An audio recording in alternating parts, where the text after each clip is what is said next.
Hello students, welcome to Edu squad. Student, आज हम automobile engines का थर्ड चैप्टर कंप्लीट करेंगे, आईसी इंजन टेस्टिंग। इस वीडियो में हम देखेंगे what is IC engine testing, various types of test, indicated power, brake power, frictional power and mean effective pressure, and what is specific fuel consumption, and what is heat balance sheet. And last में जो इसका part 2 होगा इस chapter का next video में, उसमें हम देखेंगे how to perform Morse test to find IHP of multi cylinder engine. तो आइए स्टार्ट करते हैं आज का lecture. IC engine testing. What is IC engine testing? The testing of IC engines is the process of determining the performance and operation of the engine. किसी भी engine की performance को चेक करने के लिए उसके ऊपर हम वेरियस टेस्ट करते हैं, उसको बोलते हैं IC engine testing. There are various parameters which can be measured for testing of IC engine. अगर किसी इंजन की टेस्टिंग होगी तो उसमें कुछ पैरामीटर होंगे जिसको हम चेक करेंगे, मेज़र करेंगे एंड उसको कंपेयर करेंगे विद स्टैंडर्ड डाटा। वो कौन से पैरामीटर होंगे? वो इंडिकेटेड पावर हो सकती है, ब्रेक पावर हो सकती है, उसकी स्पेसिफिक फ्यूल कंजप्शन हो सकती है, उसका मीन इफेक्टिव प्रेशर हो सकता है। इन सभी पैरामीटर्स को मेज़र करके हम उसकी टेस्टिंग कर सकते हैं to check its performance. The condition of these components, जो कंपोनेंट्स इंजन में यूज़ होंगे, they are wear and tear, उनकी वियर एंड टीयर होगी जब वो लॉन्ग रन में काम करेंगे, तो हम उसकी वियर एंड टीयर को चेक करेंगे with the help of various test. अगर उसकी जो परफॉर्मेंस होगी विद अप टू स्टैंडर्ड नहीं होगी तो हम कंपोनेंट्स को रिप्लेस करेंगे with new components. The testing of the engine tells us how to improve performance of the engine. Testing से हमें पता चलेगा हम परफॉर्मेंस को कैसे इम्प्रूव कर सकते हैं और इंजन की इफ़िशियंसी को कैसे इंक्रीज़ कर सकते हैं to reduce fuel consumption. The continuous testing of the engine can maintain life of the engine. During the testing of IC engine, indicated power, brake power, specific fuel consumption, and other parameters like mean effective pressures are measured with the use of various instruments. Indicated power को measure करने के लिए अलग instrument होंगे, break power को measure करने के लिए अलग होंगे। सभी जो टेस्ट होंगे उनके लिए हमको अलग अलग इक्विपमेंट्स चाहिए during IC engine testing. Purpose of testing, तो टेस्टिंग का पर्पस क्या होगा? To get information which is not possible by the theoretical calculations. Theoretical calculations हो सकती हैं डिज़ाइन के दौरान, लेकिन जो इन्फॉर्मेशन हमें थ्रेटिकली नहीं मिल सकती उस इन्फॉर्मेशन को पाने के लिए हम टेस्ट करते हैं, प्रैक्टिकली टेस्ट परफॉर्म करने पड़ते हैं इंजन के ऊपर। Second, to confirm the validity of data used while designing the engine. जब हम इंजन को डिज़ाइन करते हैं, थ्रेटिकली जो वैल्यूज़ हम प्रोवाइड करेंगे कि इंजन जब 500 आरपीएम के ऊपर रन करेगा तो इतनी टॉर्क प्रोड्यूस करेगा, उस डाटा को वैलिडेट करने के लिए हमको प्रैक्टिकली टेस्ट परफॉर्म करने पड़ते हैं इंजन के ऊपर। Third, to reduce the cost and to improve the power output. Power output को इंक्रीज़ करने के लिए और रिड्यूस द कॉस्ट, तो हम टेस्ट परफॉर्म करेंगे इंजन के ऊपर चेक करने के लिए कि इसकी एफिशिएंसी अप टू स्टैंडर्ड है या नहीं। Fourth point, to know and improve the performance of the engine. तो ये चार पर्पस थे आईसी इंजन टेस्टिंग के। Next, types of test. दो टाइप्स के टेस्ट होते हैं। There are two types of test in IC engine testing. First is commercial test and second is thermodynamic test. Commercial test कौन से होंगे? These test are carried out in order to check following. अगर आपको check करना है कि कितना lubricating oil लगेगा इंजन में, कितना कूलिंग वाटर लगेगा इंजन में, तो इन टेस्ट को हम क्या बोलते हैं? Commercial test. Third is overload carrying capacity of the engine. Engine की जो ओवरलोड कैरिंग कैपेसिटी होगी वो कितनी होगी, तो ये सभी टेस्ट किस में आएंगे? कमर्शियल टेस्ट में। एंड जो टेस्ट होंगे हीट के रिलेटेड वो सभी आएंगे थर्मोडाइनमिक टेस्ट में। जैसे these test are carried out for the purpose of comparing actual results with theoretical results by measuring following parameters and then drawing heat balance sheet. जो हीट बैलेंस शीट बनेगी वो सभी test किस में होंगे? Thermodynamic test में। जैसे indicated power find करना, ब्रेक पावर फाइंड करना, फ्रिक्शनल पावर फाइंड करना, फ्यूल कंजम्पशन देखना, and rate of flow of cooling water and its temperature rise and heat carried bye exhaust gases. तो ये सभी टेस्ट किस में आएंगे? थर्मोडाइनमिक टेस्ट में। जो कूलिंग वाटर की क्वांटिटी फाइंड करनी होगी वो कमर्शियल टेस्ट में होगी। जो कूलिंग वाटर का टेम्परेचर राइज होगा, कितना टेम्परेचर राइज हो रहा है, वो किस में आएगा? थर्मोडाइनमिक टेस्ट में। एंड हम स्टार्ट करेंगे इंडिकेटेड पावर से। इंडिकेटेड पावर क्या होगी? जैसे कि आप पिक्चर में देख रहे हो, जो रेड कलर की शो की है वो indicated power with in the cylinder, और जो हमको नीचे येलो कलर में है वो है BHP, जो क्रैंक शाफ्ट के ऊपर मिलेगी वो BHP होगी। और इन दोनों का जो डिफरेंस होगा उसको हम बोलेंगे FHP।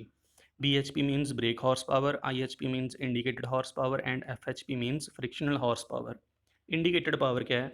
The indicated power of the engine is the useful power produced inside the engine cylinder by the combustion of the fuel. जब आपका वर्किंग स्ट्रोक होगा, एक्सपेंशन स्ट्रोक होगा, आफ्टर कंबशन जो पावर प्रोड्यूस होगी इंजन सिलेंडर के अंदर, उसको आप क्या बोलोगे? Indicated power. इस इंडिकेटेड पावर को मेजर करने के लिए नीचे फार्मूलाज गिवन है। IP मीन्स इंडिकेटेड पावर, उसका फार्मूला क्या है? PM into A into L into N। PM means indicated mean effective pressure in Newton per meter square or in Pascal. A means cross sectional area of the piston in meter square. L stroke length in meter and speed of the engine. And small n is the number of working strokes per minute. जो working strokes पर minute होंगे वो RPM के equal होंगे इन 2 stroke engine and RPM का half होगा इन 4 stroke engine. RPM का half इसलिए होगा क्योंकि आफ्टर 2 रेवोल्यूशंस हमको एक वर्किंग स्ट्रोक मिलेगा, इसीलिए 4 स्ट्रोक में वो हाफ होगा। 2 स्ट्रोक में in every revolution we get 1 power stroke, so उसमें RPM के इक्वल होंगे number of working strokes in case of 2 stroke engine. And second is brake power and frictional power. Brake power क्या होगी? The brake power of an engine is the useful power available at the crankshaft of the engine. जो engine की crankshaft के ऊपर useful power available होगी उसको हम क्या बोलेंगे? Break power. इसको मेजर कैसे करेंगे? It is measured with the help of dynamometer. Dynamometer की हेल्प से हम ब्रेक पावर को मेजर कर सकते हैं। There are 2 types of dynamometers available for measuring brake power. उसको हम डायनामोमीटर्स को 2 कैटेगरी में डिवाइड किया है। First is absorption dynamometer, second is transmission dynamometer. आप दोनों में से कोई भी यूज़ कर सकते हो to measure brake power of IC engine. And third is frictional power. जो IHP एंड BHP का डिफरेंस होगा, indicated power and brake power का डिफरेंस होगा, उसको हम क्या बोलेंगे? Frictional power. The difference between indicated power and brake power is called frictional power. It includes, इसमें कौन कौन से लॉसेज होंगे? It includes frictional losses in bearings.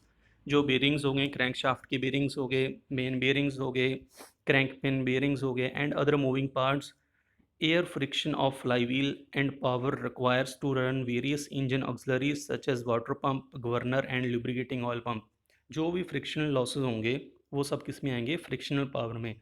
So frictional power is equals to IP minus BP, indicated power minus brake power. जो frictional power होगी speed बढ़ने से increase होगी। Frictional power increases when speed is increased. अगर हम theoretically देखें वो speed के स्केयर की इक्वल होगी, बट प्रैक्टिकली जब टेस्ट परफॉर्म करते हैं तो वो 1.6 के इक्वल होगी, and raise to 1.6। Next is mechanical efficiency and volumetric efficiency. जो अभी हमने brake power and indicated power find की, अगर हम दोनों की रेशो देखें तो उसको क्या बोलते हैं? Mechanical efficiency. It is defined as the ratio of brake power to indicated power, BP to IP is known as mechanical efficiency. And next is volumetric efficiency. Volumetric efficiency क्या होगी? It is the ratio of mass of actual charge to the maximum mass of charge that can be inducted.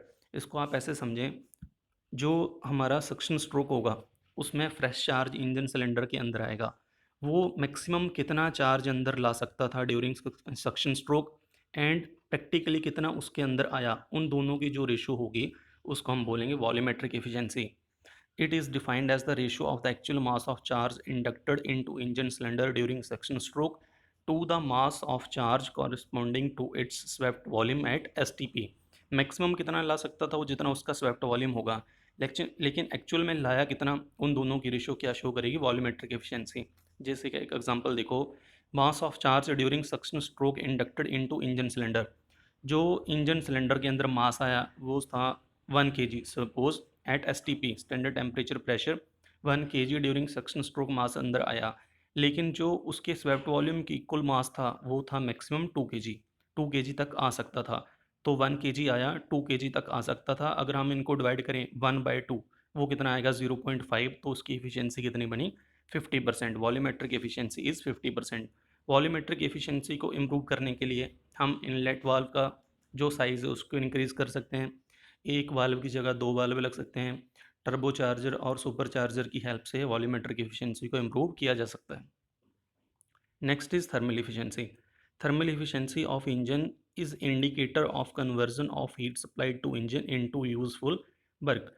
जो आपने engine को heat supply की उसको useful work में कितना convert किया गया, इसको बोलते हैं हम थर्मल एफिशिएंसी। थर्मल एफिशिएंसी से पता चलता है कि आपने जो हीट सप्लाई की थी उसका कितना पार्ट यूजफुल वर्क में कन्वर्ट हो गया और कितने लॉस हो गए। It is based upon indicated power और ब्रेक पावर। अगर आप इंडिकेटेड पावर को चेक कर रहे हो तो इंडिकेटेड थर्मल एफिशिएंसी बोलेंगे, अगर आप ब्रेक पावर को कंपेयर कर रहे हो तो इसको ब्रेक थर्मल एफिशिएंसी बोलोगे। MF means mass of fuel consumption in kg per second, CV means calorific value of fuel in kilojoule per kg। तो इंडिकेटेड थर्मल एफिशिएंसी का फार्मूला है IP means indicated power over MF into CV, mass of fuel into calorific value of fuel. So thermal efficiency एक factor है जो हमको show करेगा, जो बताता है कि कितनी हीट आपकी यूजफुल वर्क में कन्वर्ट होगी और कितने आपके लॉसेस हो रहे हैं। And next is relative efficiency. It is defined as the ratio of thermal efficiency to the air standard efficiency of the engine at same compression ratio। इस बात का ध्यान रखना, at same compression ratio किसी भी इंजन की thermal efficiency और उसकी एयर स्टैंडर्ड एफिशिएंसी, इन दोनों की रेशियो को हम क्या बोलते हैं, relative efficiency. Relative efficiency use होती है डिफरेंट इंजन्स को कंपेयर करने के लिए, लेकिन at same compression ratio. Next is specific fuel consumption. Specific fuel consumption is used to compare different engines. Different engines को compare करने के लिए हम specific fuel consumption term use करेंगे। It is defined as the amount of fuel consumed to generate 1 kilowatt power per hour। एक our में 1 kilowatt power generate करने के लिए कितना फ्यूल कंज्यूम हुआ है उसको हम बोलेंगे स्पेसिफिक फ्यूल कंजम्पशन। ठीक है, एक आवर में 1 किलोवाट पावर जनरेट करने के लिए कितना फ्यूल यूज़ होगा उसको बोलेंगे specific fuel consumption. It may be brake specific fuel consumption और इंडिकेटेड स्पेसिफिक फ्यूल कंजम्पशन। अगर आप जो पावर जनरेटेड है वो इंडिकेटेड पावर देख रहे हो तो वो इंडिकेटेड स्पेसिफिक फ्यूल कंजम्पशन होगी। अगर आप पावर जो जनरेटेड हुई ब्रेक पावर देख रहे हो तो उसको बोलेंगे हम ब्रेक स्पेसिफिक फ्यूल कंजम्पशन। इसको कैलकुलेट कैसे करोगे, MF means mass of fuel over BP into 3600, वो क्या आएगी, brake specific fuel consumption. And next is mean effective pressure. Mean effective pressure it represents that constant pressure which if acted over the full length of the stroke would produce same amount of work done by the piston as it is actually produced by the engine during the cycle। अगर हम practically बात करें, during suction stroke अलग pressure होगा, during compression अलग होगा, during power stroke और expansion stroke अलग होगा, एंड ड्यूरिंग एग्जॉस्ट स्ट्रोक अलग प्रेशर होगा।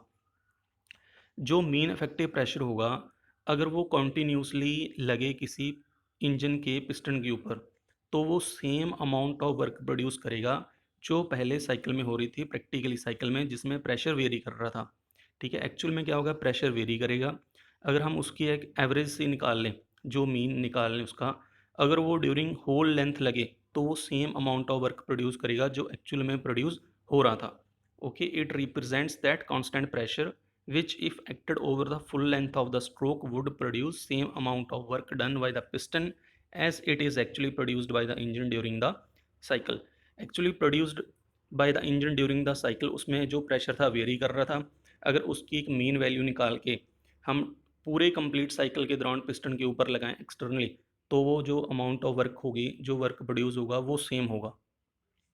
इसका फार्मूला क्या है, इंडिकेटेड मीन इफेक्टिव प्रेशर को निकालने का A ओवर L इंटू के।